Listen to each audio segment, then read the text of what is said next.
الحمد لله رب العالمين والصلاة والسلام على رسوله الكريم أما بعد فأعوذ بالله من الشیطان الرجیم بسم اللہ الرحمن الرحیم۔ اللہ کے نام سے شروع کرتی ہوں، بڑا مہربان اور پلٹ پلٹ کر رحم فرمانے والا ہے۔ پوری کائنات میں ایک چیز بھی ایسی نہیں ہے جس کا اللہ تعالیٰ کی ذات سے اتنا قریبی اور براہ راست تعلق ہو جتنا قرآن مجید کا ہے۔ ہر چیز اور ہر ہستی کا تعلق اللہ تعالیٰ سے خالق و مخلوق، عابد اور معبود۔ لیکن جو قرآن مجید ہے یہ اللہ تعالیٰ کی پیدا کی بھی کوئی مخلوق نہیں ہے، بلکہ خود اسی کی ایک صفت اور اسی کا کلام ہے، جو اس نے اپنے کرم سے اپنے پیارے رسول، وہ رسول جو حریص علیکم بالمؤمنین رؤوف الرحیم صلی اللہ علیہ وسلم ہے، کے ذریعے ہم تک پہنچایا ہے۔ رسول اللہ صلی اللہ علیہ وسلم نے قرآن مجید پڑھنے کی ترغیب دیتے ہوئے فرمایا ہے کہ قرآن اپنے پڑھنے والے کے لیے اللہ کی بارگاہ میں شفاعت کرے گا۔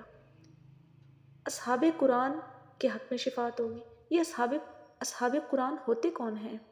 اصحاب قرآن وہ ہیں جو قرآن مجید پر ایمان رکھتے ہوں، اس سے تعلق، اس سے محبت کو اللہ کی رضا اور اللہ کی رحمت کا وسیلہ یقین کرتے ہوئے اس کی خاص نسبت رکھیں، اس سے لگاؤ رکھیں۔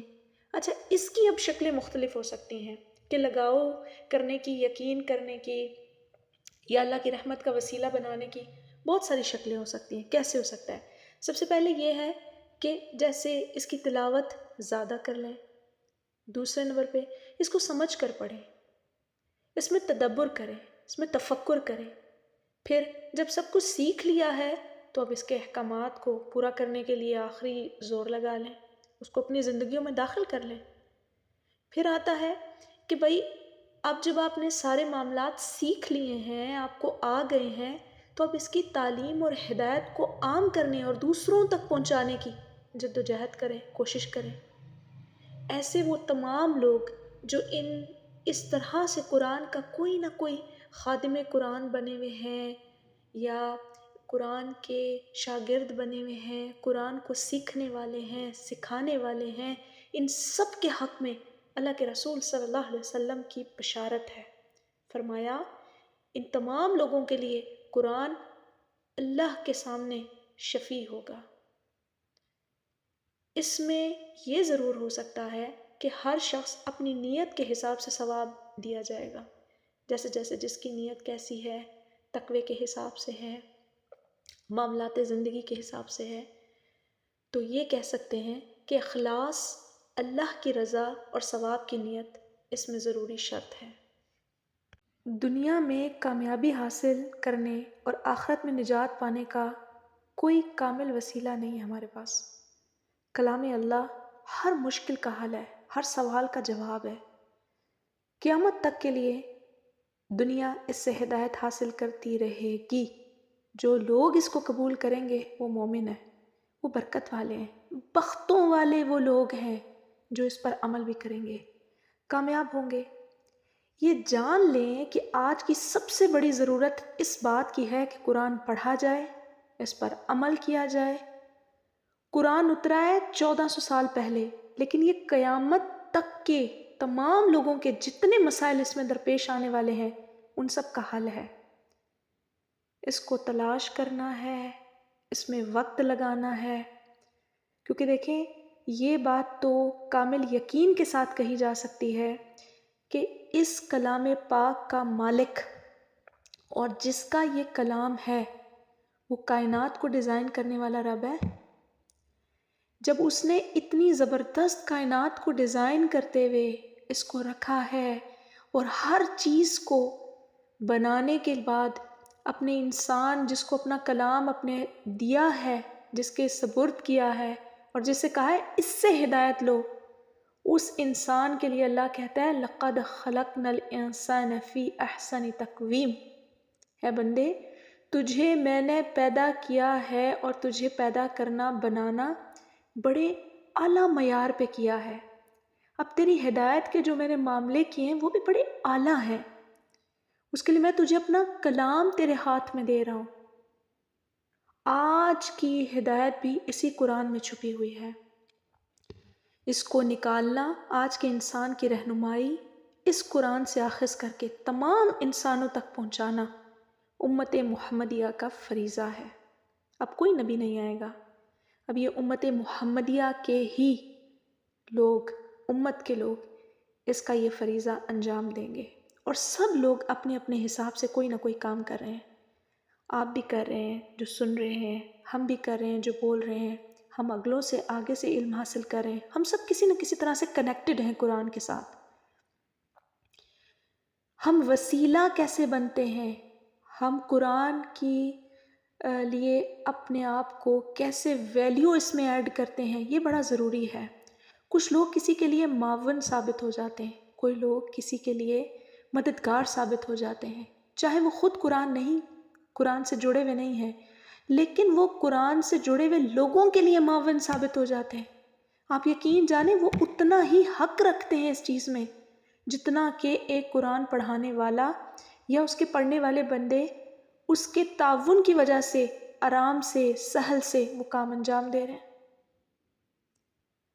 قرآن کریم کی آیات، اس کی صورتیں اپنی اپنی فضیلت کے اعتبار سے بالکل الگ الگ ہیں۔ آج جس صورت کا ہم نے انتخاب کیا ہوا ہے یہ ہے سورۃ البقرہ۔ سورہ بقرہ کی فضیلت ہے، اس کی برکات ہیں، اس کا علم ہے۔ آج ہماری یہ پہلی جو ویڈیو، اس کا پارٹ 1 آ رہا ہے، یہ اسی سے متعلق ہے۔ آپ سب سننے والے سامعین سے میری یہ گزارش ہے کہ آپ اس کو خود سن کے اپنے تک رکھیے نہیں، معاون قرآن بنیے، اور اس کو زیادہ سے زیادہ لوگوں میں آپ اس کو شیئر بھی کیجئے، اور خود بھی اس کو بار بار سنتے رہیے، تاکہ آنے والے جو اس کی ویڈیوز ہوں گی انشاءاللہ تعالیٰ اس میں ہم سورۃ البقرہ کی مکمل آیات کے ساتھ مختصراً اس کی تفصیل حاصل کریں گے۔ آج جو ہماری بات ہے وہ ہے سورۃ البقرہ کی برکات اور اس کی فضیلت۔ حضرت ابو ہریرہ رضی اللہ تعالیٰ عنہ سے روایت ہے کہ رسول اللہ صلی اللہ علیہ وسلم نے ارشاد فرمایا، اپنے گھروں کو مقبرے نہ بنا لو، یعنی جس طرح قبرستانوں میں مردے ذکر تلاوت نہیں کرتے، اس کی وجہ سے قبرستانوں کی فضا ذکر اور تلاوت کے انوار و آثار سے خالی رہتی ہے، تم بھی اپنے گھروں کو اس طرح کے گھر نہ بنانا گویا کہ وہ قبرستان ہے۔ معلوم ہوا کہ جس گھر میں تلاوت نہیں ہوتی ہے، قرآن نہیں پڑھا جاتا، گویا کہ وہ قبرستان ہے۔ تو فرمایا اپنے گھروں کو تلاوت کے ساتھ مزین کرو، معمور رکھو، تلاوت کا ایک انداز رکھو، اور فرمایا خاص طور پر جس گھر میں سورہ بقرہ پڑھی جاتی ہے شیطان نہیں آ سکتا، اس گھر میں شیطان گھسنے کی طاقت بھی نہیں رکھتا۔ اس حدیث مبارکہ سے رسول اللہ صلی اللہ علیہ وسلم نے جو فرمایا ہے کہ قبرستان میں مردے پڑے رہتے ہیں، کوئی عمل کر نہیں سکتے کیونکہ وہ مر چکے ہیں، اسی طرح تم اپنے گھروں میں نفل نماز ہے، تلاوت قرآن ہے، اس کا اہتمام کرتے رہنا چاہیے تاکہ تم مردے نہ ہو جاؤ، تمہارے دل مردہ نہ ہو جائے، تمہارے نفس مردہ نہ ہو جائے، تمہاری زندگی کے جو معاملات ہیں وہ سارے کے سارے شیطانی عمل میں نہ آ جائیں۔ اور پھر فرمایا کہ خصوصاً تلاوت سورہ بقرہ کی جائے کہ یہ صرف گھر میں رحمت اور برکت کے دروازے کھولنے کا باعث ہے۔ اس کا ایک سب سے بڑا فائدہ یہ ہوتا ہے کہ ایسا گھر جس میں شیطان کی نحوست، اس کے مکر و فریب کا سایہ ہو، یہ اس چیز سے محفوظ رہتا ہے۔ ویسے تو عمومی طور پر تلاوت قرآن کریم باعث رحمت ہے، برکت ہے، مگر اس موقع پر سورہ بقرہ کو بطور خاص اس لیے ذکر فرمایا ہے کہ اس صورت میں اللہ رب العزت کے اسماء اور احکام بہت سارے ہیں۔ سورہ بقرہ قرآن مجید کی سب سے بڑی صورت ہے اور نزول کے اعتبار سے مدنی دور کی ابتدائی صورتوں میں سے ہے۔ سورہ بقرہ کو سنام القرآن، ذروۃ القرآن بھی کہا گیا ہے۔ سنام اور ذروۃ کا مطلب ہوتا ہے افضل اور اعلیٰ حصہ۔ اب یہ کس کا اعلیٰ حصہ ہے؟ یہ قرآن کے افضل اور اعلیٰ حصے کو کہا جائے گا۔ بعض علماء کہتے ہیں سورہ بقرہ میں 1000 حکم آئے ہیں، 1000 امر ہیں اور 1000 نہیں ہیں، اور 1000 ہی حکمتیں ہیں اور 1000 خبریں ہیں اور 1000 قصے ہیں۔ اسلام کے بنیادی اصول اور عقائد، احکام شریعت کا جتنا تفصیلی بیان اس صورت میں کیا گیا ہے، اتنا قرآن مجید کی کسی دوسری صورت میں نہیں کیا گیا۔ غالباً اس خصوصیت کی وجہ سے اس کو قرآن مجید میں سب سے مقدم رکھا گیا ہے، اور غالباً اسی امتیاز کی وجہ سے اس کو حدیث شریف میں سنام القرآن، قرآن کا خاص حصہ، قرآن کا افضل ترین حصہ بھی کہا گیا ہے۔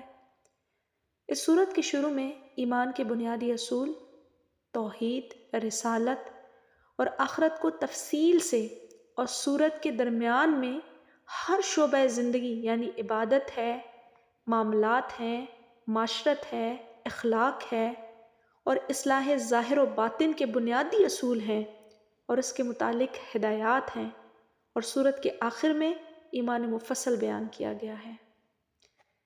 مضامین اور مسائل کے اعتبار سے بھی اس صورت کو ایک خاص امتیاز حاصل ہے۔ اس کا اندازہ اس سے لگائیں کہ حضرت عمر فاروق رضی اللہ تعالی عنہ جیسی شخصیت نے جب سورہ بقرہ کو تفسیر کے ساتھ پڑھا تو اس کی تعلیم میں 12 سال لگ گئے۔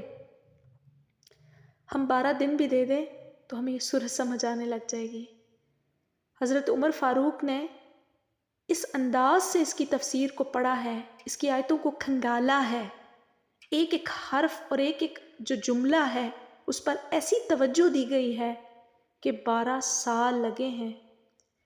اور حضرت عبداللہ بن عمر رضی اللہ تعالی عنہ نے یہ صورت 8 سال میں پڑھی ہے۔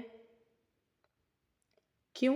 کیونکہ وہ اس کے مطالب میں، اس کے بیان کردہ اسلوب میں، اس کی ہر حکمت میں اس قدر غوطہ زن ہو کہ انہوں نے اس کو سمجھا ہے کہ پھر ان کے اوپر تمام تر راستے اس صورت کے کھل گئے ہیں۔ اللہ تعالیٰ ہم سب کو بھی کثرت کے ساتھ قرآن کی اس صورت کو پڑھنے سمجھنے کی توفیق عطا فرمائے۔ سورۃ البقرہ میں الف لام میم سے لے کر مفلحون تک، آیات الکرسی اور آیات الکرسی کے بعد کی 2 آیتیں ہم فیہا خالدون تک، پھر سورہ بقرہ کا آخری رکوع جو آتا ہے للہ ما فی السماوات وما فی الارض سے لے کر آخری آیت کے آخری حرف تک۔ اس کا فائدہ کیا آتا ہے؟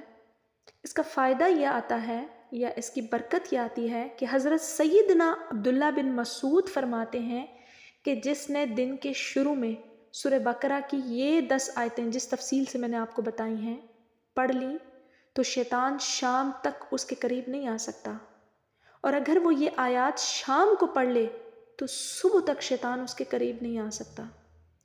اور ان آیات کا پڑھنے والا اپنے گھر میں، اپنے مال میں کوئی ناپسندیدہ اور ناگوار بات نہیں دیکھے گا۔ اور اگر یہ آیات اسی انداز سے، یہ 10 آیات کسی سحر زدہ بندے کو یا کسی مجنوں جس پہ اثر ہوا ہو یا مریض کے اوپر دم کی جائیں تو اس کو فوراً افاقہ ہوتا ہے۔ سورہ بقرہ کے اندر آخری 2 آیات، اس کی بھی میں فضیلت آپ کو بتاتی چلوں، جو آمن الرسول سے لے کر آخر تک ہے۔ احادیث مبارکہ میں آقا کریم صلی اللہ علیہ وسلم کے ارشادات ہیں جو میں ذکر کروں گی۔ آسمان سے ایک فرشتے نے حضور اکرم صلی اللہ علیہ وسلم کی خدمت میں حاضر ہو کے سلام کے بعد عرض کیا، خوشخبری ہو، آپ صلی اللہ علیہ وسلم کو 2 نور دیے گئے ہیں جو آپ سے پہلے کسی نبی کو نہیں دیے گئے، ایک سورہ فاتحہ، دوسرا سورہ بقرہ کی آخری 2 آیات۔ آپ صلی اللہ علیہ وسلم ان میں سے جو بھی پڑھیں گے وہ آپ صلی اللہ علیہ وسلم کو ملے گا۔ یعنی اگر تعریفی کلمات ہیں تو تعریف کرنے کا اجر و ثواب ملے گا، اور اگر دعا کا جملہ ہے تو دعا قبول کی جائے گی۔ ابو مسعود انصاری رضی اللہ تعالیٰ عنہ کی روایت کردہ ترمذی کی حدیث ہے کہ جو شخص کسی رات کو سورہ بقرہ کی آخری 2 آیات پڑھ لے تو یہ 2 آیتیں اس کے لیے کافی ہو جائیں گی۔ علماء نے اس کے 2 مطلب لیے ہیں۔ ایک یہ کہ وہ اس رات ہر برائی سے محفوظ رہے گا۔ دوسرا یہ ہے کہ یہ 2 آیتیں تہجد کے قائم کرنے کے مقام پہ آ جاتی ہیں، گویا کہ اس نے تہجد پڑھ لی۔ سبحان اللہ، سبحان اللہ۔ حدیث کے حوالے سے لکھا گیا ہے مزید کہ اللہ تعالیٰ نے سورہ بقرہ کو ایسی 2 آیتوں پر ختم کیا ہے جو خاص خزانے سے عطا کی گئی ہیں، جو عرش بریں کے نیچے سے ہیں۔ لہٰذا آپ صلی اللہ علیہ وسلم نے فرمایا انہیں سیکھو، یاد کرو، اپنے گھر کی عورتوں کو، بچوں کو بھی سکھاؤ اور یاد کراؤ، اس لیے کہ وہ سامان رحمت ہیں اور حاصل قرآن ہیں اور دعائے عظیم ہیں۔ اسی کے ساتھ میں اس میں سورہ بقرہ میں ہی آئے گی آیات الکرسی انشاءاللہ، اس کی بھی کچھ فضیلت آپ کے سامنے بیان کرتی چلوں۔ جب گھر سے نکلتے وقت آیات الکرسی پڑھی جاتی ہے تو 70,000 فرشتے ہر طرف سے حفاظت کرتے ہیں۔ جب گھر میں داخل ہوتے ہوئے پڑھی جاتی ہے تو اس گھر سے ہر قسم کی محتاجی کو دور کر دیا جاتا ہے۔ وضو کے بعد پڑھی جاتی ہے تو 70 درجے اللہ تعالیٰ بلند فرما دیتے ہیں۔ رات کو سوتے وقت اگر یہ پڑھی جاتی ہے تو ایک فرشتہ ساری رات اس کے سرہانے کھڑا ہو کے اس کی حفاظت کرتا ہے۔ اور اگر فرض نماز کے بعد پڑھی جاتی ہے تو اللہ کے نبی صلی اللہ علیہ وسلم نے فرمایا اس کا ایک پاؤں زمین میں اور دوسرا جنت میں ہوگا۔ ان دونوں کو ملانے کے لیے صرف اس کو موت چاہیے، موت ہوگی، موت کے فوراً بعد وہ اپنی جنت کو اپنے حال سے دیکھے گا کہ وہ کس طرح جنت میں داخل کیا گیا ہے۔ سامعین کرام، سورہ بقرہ پڑھنے والے کے لیے اسی کے لیے بھاری ہے جو کہ باطل اعمال کا ہو یا بہت سست ہو۔ باطل اعمال سے مراد کہی گئی ہے کہ وہ شخص جو سحر، جادو، ٹونا کرنے والا، وہ اس کو پڑھنے کی ہمت نہیں کر سکتا، اور دوسرا وہ جو اعمال کے حساب سے یا ایمان کے حساب سے ہی سست ہو۔ باقی سب اگر اس کو پڑھنے کی استطاعت رکھتے ہیں تو یقیناً وہ ایمان میں شامل ہیں۔ اللہ تعالیٰ ہمیں توفیق عطا فرمائے کہ ہم صحیح معنوں میں سورۃ البقرہ کا علم حاصل کر سکیں، اور ہم اس کو شروع کرنے جا رہے ہیں اللہ کے حکم سے، اللہ کے کرم سے۔ اللہ تعالیٰ ہم سب کو قرآن مجید کی آیتوں سے اعلیٰ طریقے سے مستفید ہونے کی، اس سے خاص طور پر اپنا ایک محبت کا عنصر شامل کرنے کی توفیق عطا فرمائے، ہم پر رحم کر دے، ہم سے راضی ہو جائے۔ آمین ثم آمین، وآخر دعوانا ان الحمد للہ رب العالمین۔